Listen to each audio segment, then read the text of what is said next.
So good morning guys. तो चलिए start करते हैं आज के यानी कि 25 अप्रैल के इंपॉर्टेंट करंट अफेयर्स को।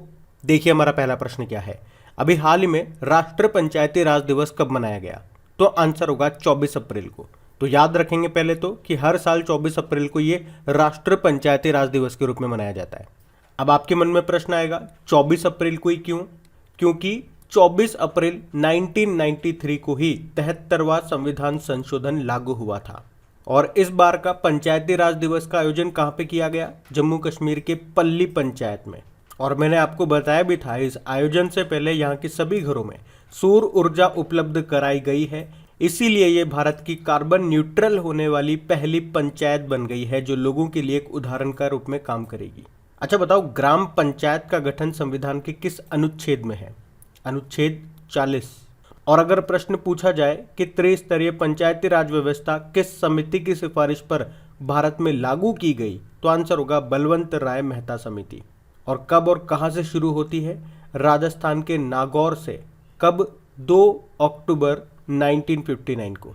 अब फिर से तैयार हो जाओ, इंपॉर्टेंट डे वाला क्वेश्चन है। तो इस महीने के सारे इंपॉर्टेंट डेज को रिवाइज करेंगे, याद है तो साथ साथ बोलते हुए चलना। जैसे कि 1 अप्रैल को उत्कल दिवस मनाया, 2 अप्रैल को वर्ल्ड ऑटिज्म अवेयरनेस डे, 2 अप्रैल को ही अंतर्राष्ट्रीय बाल पुस्तक दिवस, 4 अप्रैल को खान जागरूकता और खदान कार्य में सहायता के लिए अंतर्राष्ट्रीय दिवस, 5 अप्रैल को राष्ट्रीय समुद्र दिवस, 5 अप्रैल को अंतर्राष्ट्रीय अंतरात्मा दिवस इंटरनेशनल डे ऑफ कॉन्साइंस, 6 अप्रैल को इंटरनेशनल स्पोर्ट्स डे, 7 अप्रैल वर्ल्ड हेल्थ डे, 9 अप्रैल सीआरपीएफ ने शौर्य दिवस मनाया, 10 अप्रैल वर्ल्ड होम्योपैथी डे, 11 अप्रैल को एक तो पार्किंसन डे मनाया और राष्ट्रीय सुरक्षित मातृत्व दिवस मनाया, नेशनल सेफ मदरहुड डे, 12 अप्रैल को मानव अंतरिक्ष उड़ान का अंतर्राष्ट्रीय दिवस होता है, 13 अप्रैल को अंतर्राष्ट्रीय पगड़ी दिवस और सियाचिन डे मनाया, 14 अप्रैल को विश्व चगास रोग दिवस मनाया, 15 अप्रैल को वर्ल्ड आर्ट्स डे विश्व कला दिवस मनाया, 16 अप्रैल को विश्व आवास दिवस वर्ल्ड वॉइस डे मनाया, 17 अप्रैल को वर्ल्ड हीमोफीलिया डे, 18 अप्रैल विश्व विरासत दिवस वर्ल्ड हेरिटेज डे, 19 अप्रैल को वर्ल्ड लीवर डे मनाया और 21 अप्रैल को एक तो विश्व रचनात्मकता और नवाचार दिवस यानी world creativity and innovation day और 21 अप्रैल को ही नेशनल सिविल सर्विस डे के रूप में मनाया। फिर अभी 22 अप्रैल को हमने वर्ल्ड अर्थ डे के रूप में मनाया और 23 अप्रैल को world book and copyright day के रूप में मनाया। तो ये सभी डे याद रखना, बढ़ते आगे। फिर बताइए, अभी हाल ही में आईपीएल 2022 के एक सीजन में 3 शतक लगाने वाले पहले बल्लेबाज कौन बन गए? तो आंसर होगा जॉस बटलर। देखो, जॉस बटलर वैसे तो ये इंग्लैंड के प्लेयर हैं, लेकिन अभी आईपीएल की बात करेंगे तो इसमें ये राजस्थान रॉयल के लिए खेल रहे हैं और अभी आईपीएल 2022 में 3 शतक लगाने वाले ये पहले बल्लेबाज भी बन गए हैं। वैसे मैं आपको बता दूं कि आईपीएल में एक सीजन में सबसे ज़्यादा यानी कि 4 शतक लगाने का रिकॉर्ड अभी तक सिर्फ रॉयल चैलेंजर्स बेंगलुरु के जो पूर्व कप्तान है विराट कोहली, उन्हीं के नाम है। आप इस प्रश्न को ऐसे भी कह सकते हो कि विराट कोहली के बाद आईपीएल में सबसे ज़्यादा सेंचुरी लगाने वाले दूसरे बल्लेबाज बन गए हैं जॉस बटलर। अब आईपीएल की बात हुई है तो आईपीएल 2022 ये इसका कौन सा एडिशन है? 15वां एडिशन है। कहाँ पे हो रहा है? भारत में हो रहा है। कितनी टीमें खेल रही है? टोटल 10 टीमें। इस बार 2 नई टीमें शामिल हुई हैं, अहमदाबाद टीम और लखनऊ टीम। अहमदाबाद टीम का नाम क्या हो गया? गुजरात टाइटन, जिसके कप्तान कौन बने? हार्दिक पांड्या। लखनऊ टीम का नया नाम हो गया है लखनऊ सुपर जायंट, जिसके कप्तान बने हैं केएल राहुल। अगर प्रश्न आता है कि देश का पहला स्पोर्ट्स यूनिकॉर्न कौन सा बना? Chennai super king. अगर प्रश्न आता है कि मेटावर्स में एंट्री लेने वाली पहली आईपीएल टीम कौन बनी? तो आंसर होगा गुजरात टाइटन। देखो, अभी 2022 और 2023 के आईपीएल के लिए टाइटल स्पॉन्सर बन गया है टाटा ग्रुप, जबकि 2022 के आईपीएल का ऑफिशियल पार्टनर बना था रुपए। और अभी आपको याद होगा आईपीएल के इतिहास में सर्वाधिक विकेट लेने वाले गेंदबाज कौन बने? चेन्नई सुपर किंग के ड्वेन ब्रावो। तो इतना आप यहाँ से याद रखना, बढ़ते आगे। चलिए बताइए, अभी हाल ही में किसे आईसीसी का नया महाप्रबंधन नियुक्त किया? तो आंसर होगा वसीम खान को। तो अभी आईसीसी ने पाकिस्तान क्रिकेट बोर्ड के पूर्व मुख्य कार्यकारी यानी कि चीफ एग्जीक्यूटिव वसीम खान को जनरल मैनेजर बनाया है। ये किनका स्थान लेंगे? जॉफ एलार्डिस का स्थान लेंगे। आप कहोगे जॉफ एलार्डिस तो नाम सुना सुना लग रहा है। हाँ, ये वर्तमान में आईसीसी के सीईओ हैं जॉफ एलार्डिस। तो याद रखना, प्रश्न क्या कह रहा है? आईसीसी के नए जनरल मैनेजर कौन बन गए? तो वसीम खान बन गए। अच्छा मुझे बताओ, प्रधान वैज्ञानिक सलाहकार ये भी कौन बने थे? भारत के अजय कुमार सूद। राष्ट्रीय अल्पसंख्यक आयोग के अध्यक्ष कौन बने? Iqbal Singh Lalpura. International labour organisation के नए प्रमुख कौन बने? Gilbert Houngbo. आईसीसी यानी कि इंटरनेशनल क्रिकेट काउंसिल स्थापना होती है 1909 में। हेडक्वार्टर है दुबई, यूनाइटेड अरब अमीरात में। सीईओ जॉफ एलार्डिस हो गए और चेयरमैन है ग्रेग बार्कले। अच्छा, आईसीसी ने एक नया अवार्ड शुरू किया है, ICC player of the month award. तो जनवरी, फरवरी, मार्च के 3 अवार्ड हो चुके हैं। तो इसमें भी महिला और पुरुष के लिए होता है, जैसे कि ICC men's player of the month, ICC women's player of the month. तो जनवरी महीने के लिए पुरुषों में चुना गया था साउथ अफ्रीका के कीगन पीटरसन को, और महिलाओं में चुना गया था इंग्लैंड के कप्तान हीथर नाइट को।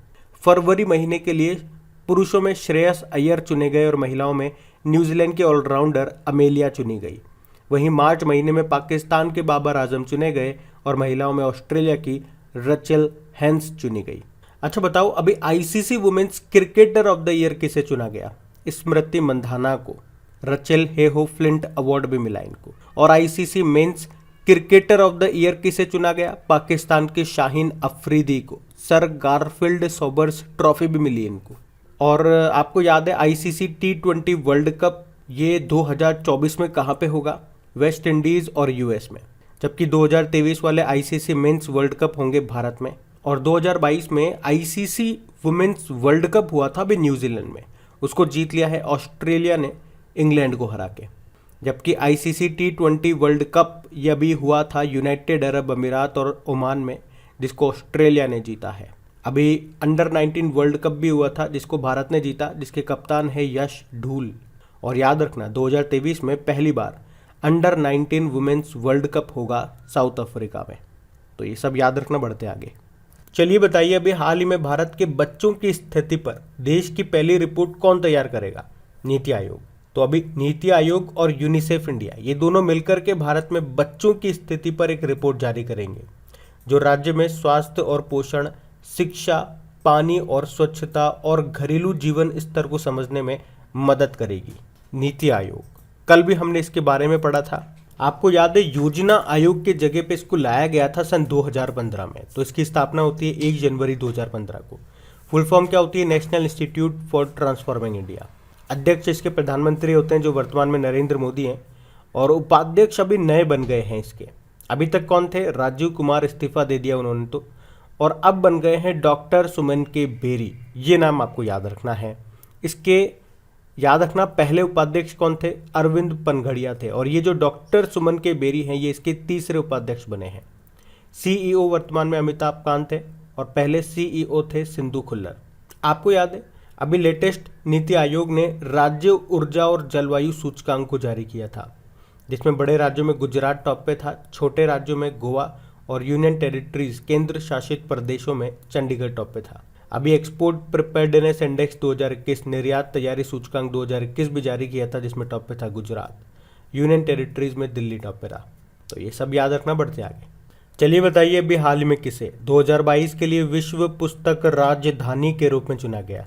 तो आंसर होगा ग्वाडलाजारा। अच्छा, अभी हम लोगों ने पढ़ा था 23 अप्रैल को हमने world book and copyright day के रूप में मनाया। कौन मनाता है इसे? यूनेस्को इसको मनाता है। और इस बार इसकी थीम थी read so you never feel low.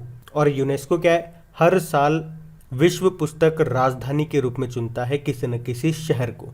तो इस बार यानी कि 2022 के लिए यूनेस्को ने मैक्सिको का जो ये शहर है ग्वाडलाजारा, इसको विश्व पुस्तक राजधानी के रूप में चुना है।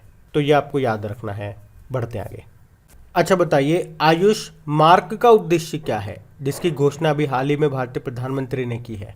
तो आंसर होगा आयुष उत्पादों को प्रमाणिकता प्रदान करना। तो भारत के जो प्रधानमंत्री हैं नरेंद्र मोदी, उन्होंने घोषणा की है कि भारत पारंपरिक चिकित्सा उत्पादों को मान्यता देने के लिए आयुष मार्क लॉन्च करेगा, जो देश की गुणवत्ता वाले आयुष उत्पादों को प्रमाणिकता प्रदान करेगा। प्रधानमंत्री नरेंद्र मोदी ने यह भी कहा कि भारत उन लोगों के लिए आयुष वीज़ा श्रेणी शुरू करेगा जो इलाज के पारंपरिक तरीकों की तलाश में भारत आते हैं। अच्छा मुझे बताओ, अभी 20 अप्रैल की बात है, कहाँ पे? Global Ayush investment and innovation summit का आयोजन किया गया। तो आंसर होगा गुजरात के गांधीनगर में। और अगर आपसे पूछा जाए कि WHO global centre for traditional medicine की आधारशिला कहाँ पे रखी गई, तो आंसर होगा गुजरात के जामनगर में, जिसका उद्देश्य क्या है, ट्रेडिशनल मेडिसिन को बढ़ावा देना। और आपके आयुष मंत्री कौन है, जिनके पास शिपिंग मंत्रालय है, यानी कि सर्बानंदा सोनोवाल। ध्यान रखना, ये बढ़ते आगे। बताइए अभी हाल ही में किस शहर ने देश की पहली डिजिटल बस सेवा का उद्घाटन किया, तो आंसर होगा मुंबई। तो मुंबई की पहली पूरी तरह से डिजिटल बस को अभी हाल ही में gateway of India Churchgate मार्ग पर लॉन्च किया गया। इसने देश में पहली बार 100% डिजिटल बस सेवा होने का दावा किया है, जिसका उद्देश्य है बस टिकट प्रणाली के डिजिटलीकरण को बढ़ावा देना।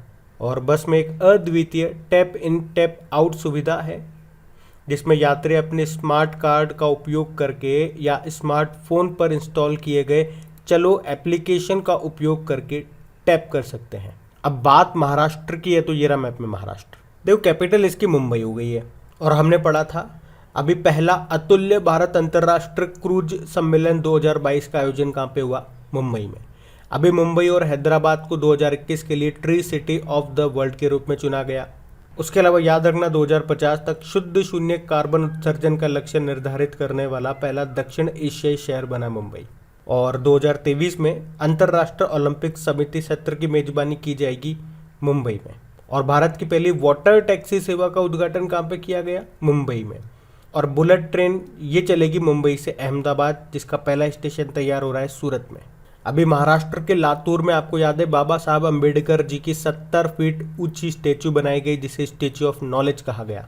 और देश की पहली मेडिकल सिटी इंद्रायणी मेडिसिटी ये पुणे में स्थापित की जाएगी, मतलब यहाँ पे सभी उपचार एक ही स्थान पर उपलब्ध होंगे। अभी महाराष्ट्र ने पंचसूत्री नाम से एक पंचसूत्रीय योजना की घोषणा की है। और 21वीं राष्ट्रीय पैरा तैराकी चैंपियनशिप 2022 ये हुई थी उदयपुर में, जिसको महाराष्ट्र ने जीत लिया है। उप विजेता कर्नाटक है। वैसे अभी आपको याद होगा भारतीय सेना और महाराष्ट्र की पुलिस ने सुरक्षा कवच 2 संयुक्त अभ्यास किया था पुणे में। अभी मुंबई पुलिस ने संडे स्ट्रीट पहल को शुरू किया। और महाराष्ट्र सरकार ने राज्य में कैंसर की रोकथाम के लिए होप एक्सप्रेस को शुरू करने की घोषणा की है। और होप से आपको याद आता होगा उत्तराखंड सरकार ने बेरोजगार युवाओं की सहायता के लिए होप पोर्टल लॉन्च किया था। और यूनाइटेड अरब अमीरात का जो अपना पहला मंगल मिशन है उसका नाम क्या है, होप मिशन। अच्छा मुझे बताओ, अंतर्राष्ट्रीय लोक कला महोत्सव में स्वर्ण पदक जीता था, गोल्ड जीता था किसने, सुमित भाले ने। ये महाराष्ट्र के एक युवा लावणी कलाकार है। लावणी ये महाराष्ट्र का एक पारंपरिक नृत्य है। अभी जो भारत कौशल रिपोर्ट 2022 आई थी उसमें भी टॉप पे रहा था महाराष्ट्र। अभी महाराष्ट्र के वाडा कोलम चावल और महाराष्ट्र के सफ़ेद प्याज को जीआई टैग मिला था। तो ये सब आप ध्यान रखना, बढ़ते हैं आगे। चलिए बताइए अभी हाल ही में किसे यंग ग्लोबल लीडर अवार्ड से सम्मानित किया गया, तो आंसर होगा राघव चड्ढा को। तो आम आदमी पार्टी के नेता हैं और राज्यसभा सदस्य हैं राघव चड्ढा, जिनको forum of young global leaders community के द्वारा यंग ग्लोबल लीडर के रूप में सम्मानित किया गया। तो ये जो फोरम है ये सीमाओं और क्षेत्रों से परे वैश्विक स्तर के नेताओं के विस्तृत और दीर्घकालिक भविष्य को आकार देने के लिए प्रोत्साहित करता है। बबीता सिंह के बारे में सुना है आपने, ग्लोबल पीस एम्बेसडर 2022 इनको चुना गया। उसके अलावा एंटरप्रेन्योर लीडरशिप अवार्ड उद्यमी नेतृत्व पुरस्कार 2022 से सम्मानित किया गया विवेक लाल को। और व्यक्तिगत श्रेणी में अभी कुष्ठ रोग के लिए अंतर्राष्ट्रीय गांधी पुरस्कार 2021 किसने जीता, डॉक्टर भूषण कुमार ने। याद रखना, बढ़ते आगे। फिर बताइए अभी हाल ही में 3 दिवसीय स्मार्ट सिटी स्मार्ट शहरीकरण सम्मेलन ये कहाँ पर आयोजित किया गया, तो आंसर होगा गुजरात के सूरत में।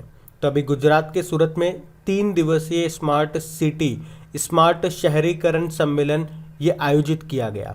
कब से कब तक, 18 से 20 अप्रैल तक। और हमारे जो आवास व शहरी मामलों के जो मंत्री हैं कौन, हरदीप सिंह पुरी, वो यहाँ पे मुख्य अतिथि थे। यहाँ पे सर्वश्रेष्ठ शहर का पुरस्कार मिला सूरत और इंदौर को, और सर्वश्रेष्ठ राज्य का पुरस्कार मिला उत्तर प्रदेश को।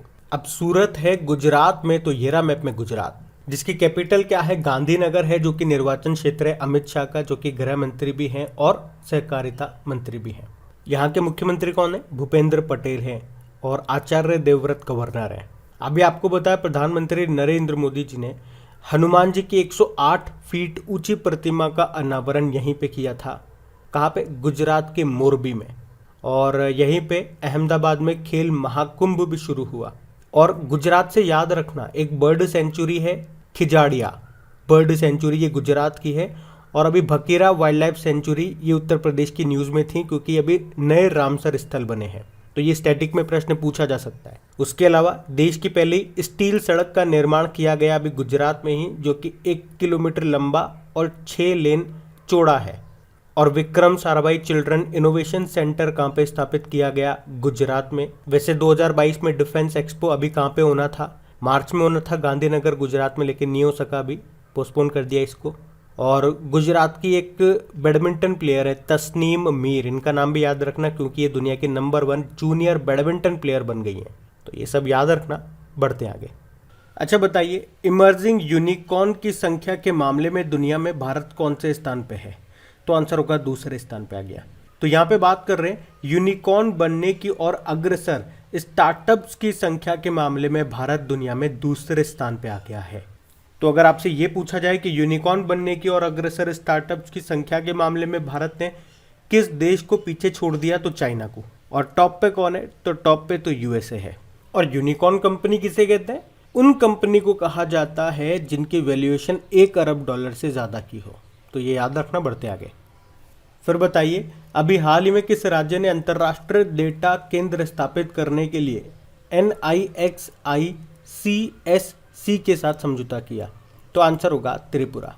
तो अभी हाल ही में त्रिपुरा राज्य ने एक अंतर्राष्ट्रीय डेटा सेंटर स्थापित करने के लिए NIXICSC डेटा सेवा सेंटर के साथ समझौता किया है। किसने? त्रिपुरा ने। तो ये रहा मैप में त्रिपुरा। देखो, त्रिपुरा की कैपिटल अगरतला है। मुख्यमंत्री बिप्लब कुमार देव और गवर्नर कौन है? सत्यदेव नारायण आर्य है। अच्छा, खर्ची पूजा हिंदू फेस्टिवल है, ये मनाया जाता है त्रिपुरा में। यहाँ पे आपको क्लाउडेड लेपर्ड नेशनल पार्क मिलेगा, राजबरी नेशनल पार्क आपको यहाँ पे मिलेगा। अभी यहाँ पे मुख्यमंत्री चा श्रमिक कल्याण प्रकल्प योजना भी शुरू हुई थी। केर पूजा नाम का एक विशेष त्योहार भी यहाँ पे मनाया जाता है।